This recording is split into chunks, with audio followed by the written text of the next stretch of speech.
Mtazamaji, the real son of Maumau Baba Raila Amolo Odinga siku hii ya leo amekutana na viongozi wa Maumau kama vile unaona hapo kwa screen, na kuweza waki-launch Maumau Freedom Fighters Foundation website rasmi ambayo imeweza kuwa launch siku hii ya leo.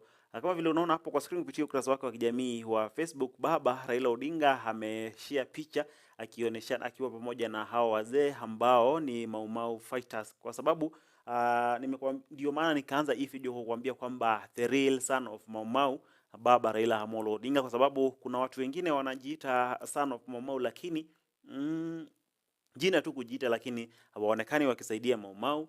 Maumau wanateseka huko, wale watu ambao walipigania uhuru wa Kenya wanateseka, na kuna watu ambao ni viongozi wakubwa hapa Kenya na ambao wanajiita son of Maumau na bado hawawasaidii. Kwa hivyo ndio maana nimeanza kwa kusema the real son of Maumau Baba Raila Amolo Odinga, kwa sababu umekuwa ukiona Raila Odinga akiwatembelea hao wazee ambao walipigania uhuru wa Kenya, lakini pia sasa leo wamefungua rasmi the Maumau Freedom Fighters Foundation website pamoja na memory ambayo imefunguliwa pande hii ya East Africa. They did not come to develop Kenya, they came to colonize and to exploit. So what they did, the first thing they started by building a railway line. Hii railway iliitwa Kenya-Uganda Railway. Ilijenga kutoka Mombasa ikafika Kisumu. Kwa sababu gani? Ilipofika Kisumu ilikuwa tayari imeshafika Uganda. Kisumu was the capital of Eastern province of Uganda. Uganda ilikuwa inakuja mpaka Nakuru, mpaka hiyo. This was called the East African Territory, and they was just for them here to come and do hunting for elephant tusks na kadhalika. It was 1904 that they formalized the colony. Sasa kukawa na gavana ambaye anaitwa Sir Charles Eliot. Then mbeberu mmoja alikuja akatoka huko Ulaya, alikuwa anaitwa Hugh Cholmondeley. Baadaye akaitwa bwana Lord Delamere. He came on a horseback through Somalia, akapita pale mlima Kenya, akaona mlima Kenya, baada akaingia pale Laikipia, akiteremka akaenda pale inaitwa Thompson Falls, Nyahururu, akaingia bonde la Ufa, akapita pale Nakuru, Njoro, Molo, mpaka kule Eldoret, akaenda mpaka mlima Elgon. Akaona nchi ambayo ni mzuri sana, ina rotuba mingi sana. Akarudi hapo kwa mkutano na bwana governor. Sasa mkutano hiyo na governor akamwambia ati nyinyi mmejenga reli. You built a railway line all the way from Mombasa to Kisumu. It was called in the House of Commons the Lunatic Express. A railway line from nowhere to nowhere. What it will carry, nobody knows. So kasema hii gari itakuwa natoka Mombasa imebeba shehena mpaka kule Kisumu mpaka Uganda, lakini kirudi tuko narudi tupu. Manake kulikuwa hakuna mali na beba.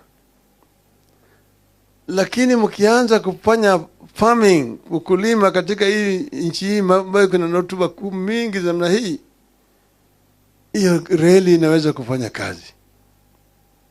Mimi niko tayari kwenda Ulaya kuleta wakulima waje hapa wakulima. Garantini ya kwamba kila mmoja nimeleta atapewa ekari ya 10,000 bure. Pili, atapewa wale watu wa kufanya kazi kwa shamba yake hiyo vile bure. Gavana akakubali. Wakaandika mkataba na Delamere aende lete wakulima. Akaenda Ulaya Alipoenda kule Ulaya akaaddress town hall meetings London, Manchester, Birmingham, Liverpool. Anaambia watu kule Africa, we have got a land that is flowing with milk and honey, Canaan. Na kila mmoja ambaye atakuja atapewa ekari 10,000 bure na wafanyikazi kufanya kazi kwa shamba yake. Lakini wakati hiyo story ya Afrika kule Ulaya ilikuwa mbaya sana. Watu walikuwa wanaogopa Afrika. Afrika atiko kule kuna mbu, kuna malaria, kuna bilharzia, kuna nyoka na wild natives. Kwa hivyo watu wengi walikuwa hawana haja. Wachache walikubali. Alipokuja hapa akafadhaika, akaambiwa angalie huko kusini Afrika. Akachukua meli hapo Mombasa. Akateremka mpaka Durban. Akakule vile vile akafanya mikutano. Durban, East London, Port Elizabeth, Cape Town, Kimberley, Johannesburg. Kule akapata wazungu ambao walikuwa mshaishi bara ya Afrika vizazi ya 4 ya 5. Wale ambao hawaogopi Afrika. Na wao wenyewe walikuwa wanafanya kazi kama shamba ya wazungu wenzao. So this prospect of coming and getting their own farms was very appealing, because there were people who were working in the farms of their own people. Wakaja kutoka kule Afrika Kusini. Ni sababu wale wengi ambao walikuwa hapa kwa wakulima walikuwa ni makaburu kutoka kule Afrika Kusini. Wengi wao walikuwa ni ngumbaru, walikuwa hata wajui kuandika, walikuwa naweka kidole. Lakini hao ndio walikuwa ruthless kabisa za Afrika. Wakapewa mashamba sasa, wakakata hiyo kutoka mlima Kenya kule mpaka hiyo pande hii ya katikati hapa hii na Meru na Embu hapa kuingia bonde la Ufa mpaka kule pande ya Kitale. Sasa wale Masai walikuwa naishi kutoka kule slopes ya Mount Kenya. Hiyo yote la ekipe yote hiyo ilikuwa ni nchi ya Masai, Nyahururu hapo. Hiyo Nyandarua yote na wakaona mpaka Kinangopizo zote. Walikuwa Masai wakasukumwa kutoka kule wakapeleka chini huko Kajiado na Narok. Hapo Naivasha waliweka corridor maili 10, 10 mile corridor ya Masai kupita na shezi ngombe yao hapo waende huko chini. Sasa wakashika hiyo na kuanza kufanya hiyo farming yao. Sasa Waafrika wanakwenda wanachotwa kufanya kazi. Wengine wametoa kwa mashamba yao, wameweka kwa villages. Hapo vile ilikuwa. Hiyo ni kini ya shida ambayo tulikuwa naye. Sasa hii mambo ya ukombozi ilianza wakati ukoloni ilianza katika taifa letu. Kwa hivyo ukoloni tuko na safu hiyo mapambano is in phases. Phase 1 from the time they walikuja hapa 1896 mpaka 1945. Hapo ndio phases. Hapo ndio kukuta watu kama Wayaki Wahinga ambaye alichukuliwa akapeleka kule Kibwezi, akalazimishwa kushimba kaburi yake, akaingizwa kule akazikwa kama bado wako hai. Hapo baadaye nilikuja pata watu kama Hari Dhuku pale ambao waliorganize maandamano pale karibu na chuo kikuu, na watu wakapigwa pale. Watu wengi walipigwa risasi na wale wao wakati huo. Hapo ndio nakuta mekatili wa Menza wanaingia hapo. Hapo ndio unakuja kukuta wale ambao sasa walianza sasa ili mavyama kama Kikuyu Central Association, dini ya Msambwa, kwa Vilondo Taxpayers Association na kadhalika. Watu kama sasa ni hapa ni unakuta Samuel Koitalel. Hiyo ni group hiyo, that face. Hapa ndio utakuta Okemo Manyanyamanture na Mora. Hapa hiyo ndio unakuta watu kama Ojijo Teko. Kuna my great grandfather kuna anaitwa Agola Awala. Yeye mzungu alikuwa anataka awe chief. Alikataa kuwa chief, akasema siwezi kuwa chief na huyu mtu ambaye ngozi yake ni ovyo. Kwa sababu kutoheshimu mzungu akashikwa, akapelekwa huko Kismayu, akakufia huko. Mtoto yake ndiye alipelekwa kwenda kuona kaburi yake huko. Hapo ndio unakuta Mwindi Mbingu ambaye alikuwa amekataa mambo ya wazungu kuchukua ng'ombe ya Wakamba hovyo na kuchinja hivi. Wote ni wote ambayo hiyo ni phase ya wakombozi, in phase 1. 1945 Waafrika kwa mara ya kwanza wakaunda chama ya kitaifa, Kenya African Union, KAU. Hiyo ndio kuanza nationalist movement struggle. Alafu sasa hiyo kile imeunganisha watu pamoja, lakini walikuwa hawapewi nafasi ya kufanya mikutano sawa. Sasa wakati hiyo vile mambo ya mashamba imekuwa mafarika yamewekwa pale, shamba imechukuliwa na wazungu na Afrika ni mfanyikazi tu kwa mashamba. Hiyo ndio imeleta mambo ya kupigana kwa mashamba. Chanzo cha Mau. Wakasema mambo sasa imekuwa ni mbaya. Kama ni mbaya ni basi hapa sasa KAU iko hapa. Sasa ile mzungu anatangaza hali hatari, state of emergency being declared. Sasa hiyo Mau iko mzituni na wale wanashikwa, wale wa Kapenguria 6 kushtakiwa. Sasa wakati hiyo iko curfew katika miji yote katika taifa letu. Sasa wakati huo Mau wanapelekwa kule, wengine wanashtakiwa, wengine wawekwa kwa detention camps, na makamps ziko hapa na pale, kule Lamu, kule Hola, kule Manyani, kule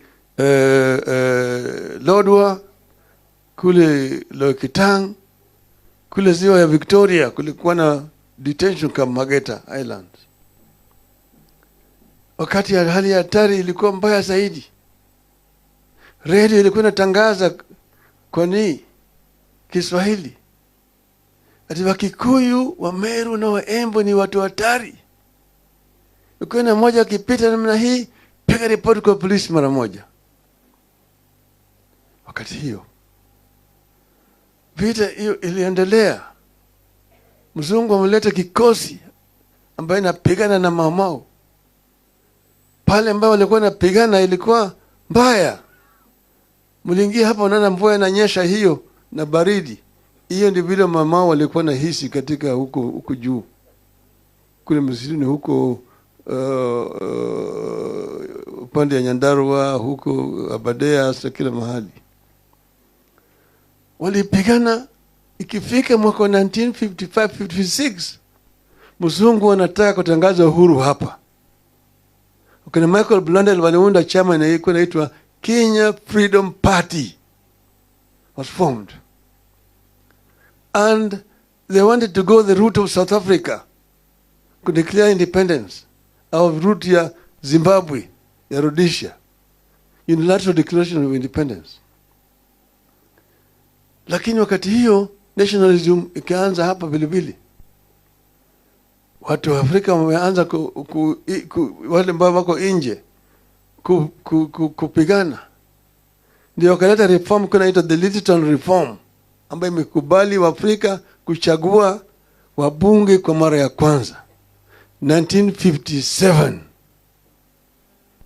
The 8 first elected members of parliament. Sasa iko safu hiyo, walipoenda kwa bunge, wakaenda kwa bunge na kaanza kupigania haki ya Waafrika. Wakati hiyo kukawa na Lari Masaka, watu walipigwa kule Lari wakawawa.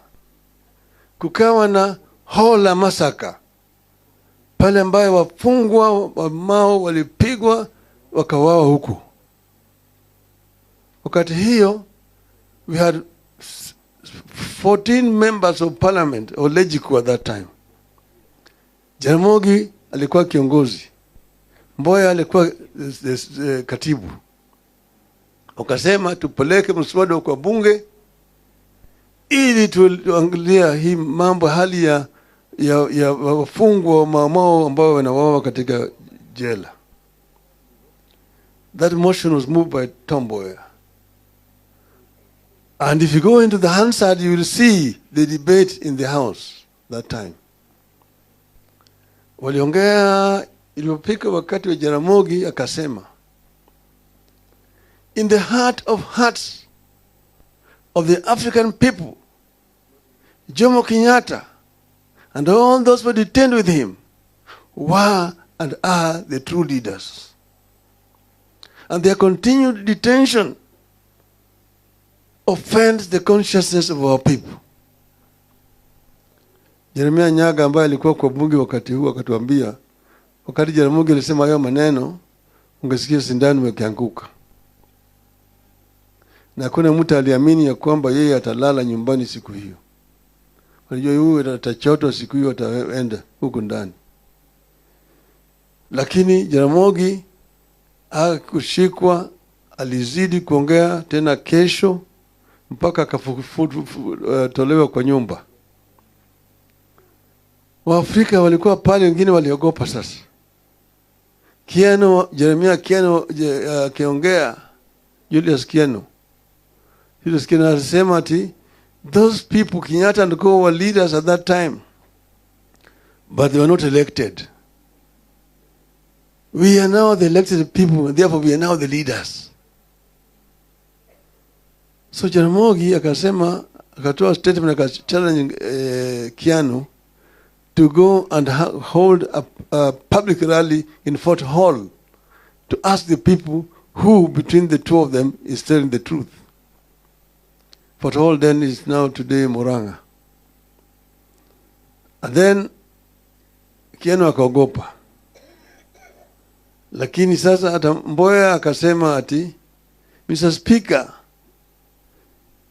it is unfortunate that in the course of the debate on this motion, some irresponsible remarks have been made. You have nothing to do with the intentions of the motion. Irresponsible remarks were the remarks made by Jaramogi.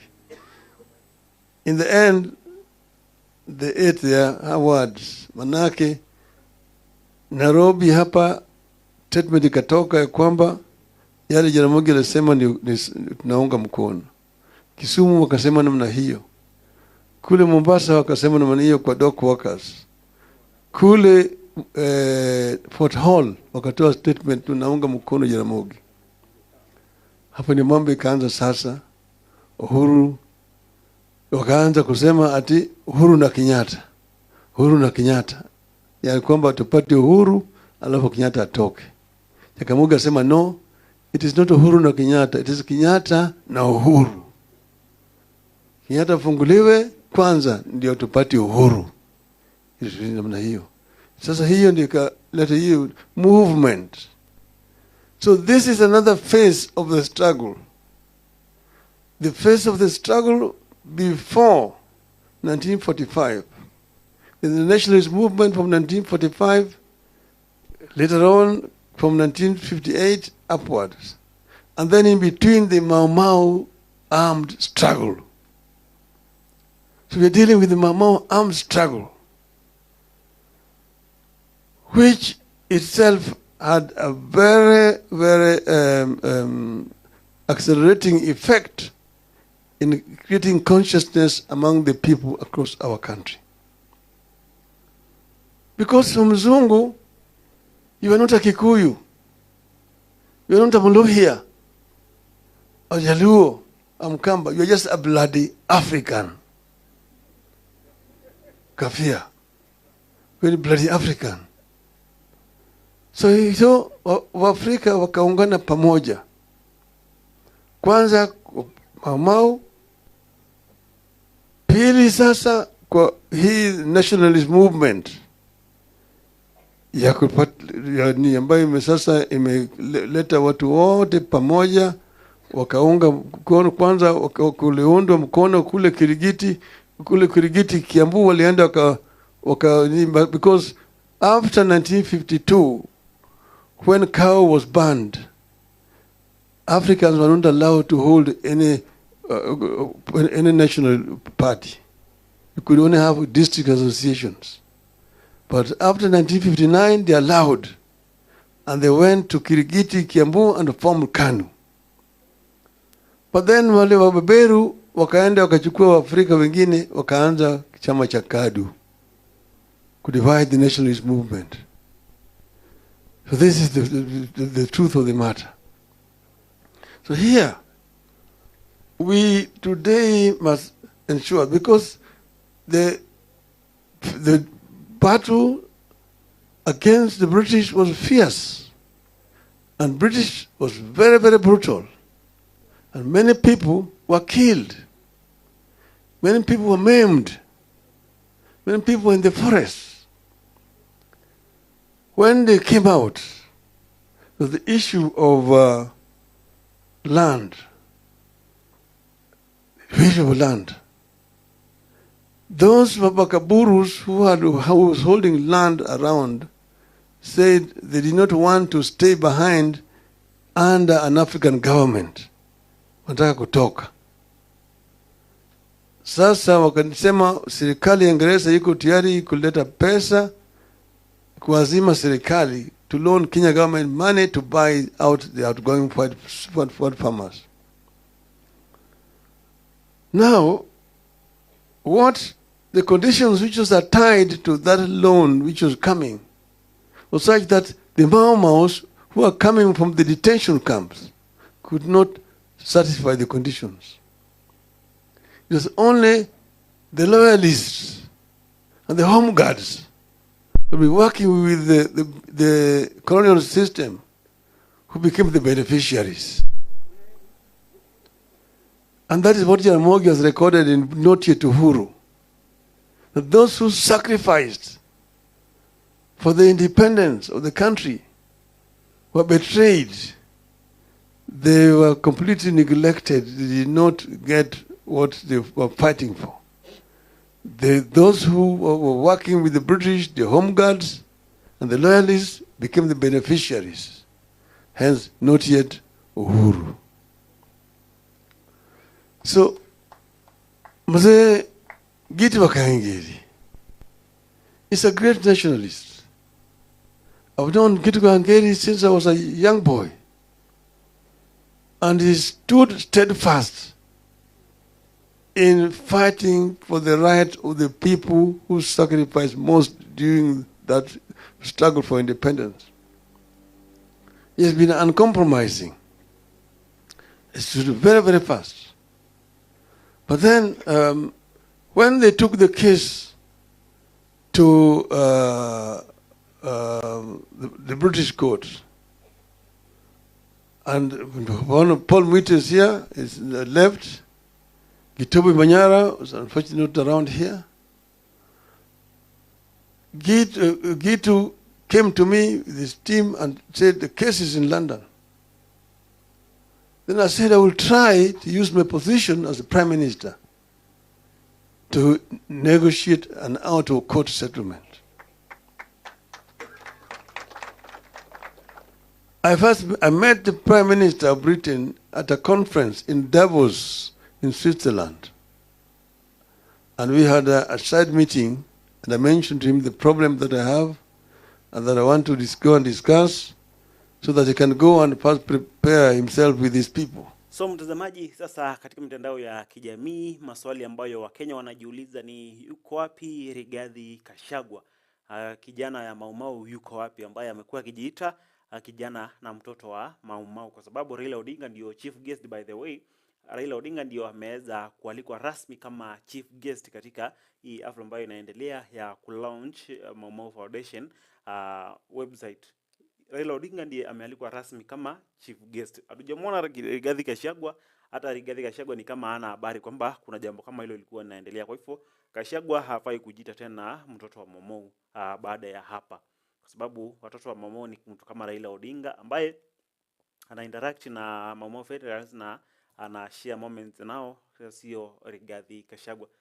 Ningependa kusikia maoni yako hapo chini, lakini mtazamaji, Raila Odinga akizungumza tutakuwa tunakuwekea tu video hapa. Kwa hivyo usiende mbali na usiende mbali kabisa, tutakuwa tunakuwekea hiyo video Raila Odinga hakija kuzungumza. Lakini kwa sasa ningependa kusikia maoni yako hapo chini katika sehemu ya comment section, lakini pia usisahau kusubscribe hapa kwa habari zaidi. Kwa sasa